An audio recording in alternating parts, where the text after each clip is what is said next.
তো বন্ধুরা, এখানে আমি শুরু করে দিয়েছি সকাল সকাল রান্না বান্না। তো এইদিকে দেখো কি রান্না করছি। আর পাশ দিয়ে যাচ্ছে হচ্ছে বাইক, প্রচণ্ড মানে আওয়াজ, কথা বলতে গেলে কিছু না কিছু শব্দ। তো যাই হোক, এই যে ফুলকপি ভাজা করে রেখে দিয়েছি, এখন রান্না হবে আলু ফুলকপির ডালনা।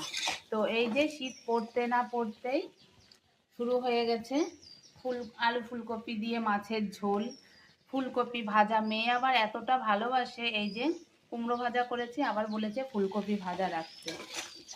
পালং শাক দিয়ে ফুলকপি, মাছ দিয়ে ফুলকপি, শীতের সমস্ত সবজি দিয়ে ফুলকপি দিয়ে চাউমিন। আমার বরমশাই কিন্তু খেতে ভীষণই ভালোবাসে। তো এখন কিন্তু চলতেই থাকবে আমাদের বাড়িতে ফুলকপি। তো কাদের কাদের বাড়িতে এরকম আছে, শীত পড়তে পড়তেই শুরু হয়ে যায় ফুলকপি খাওয়া, জানিও।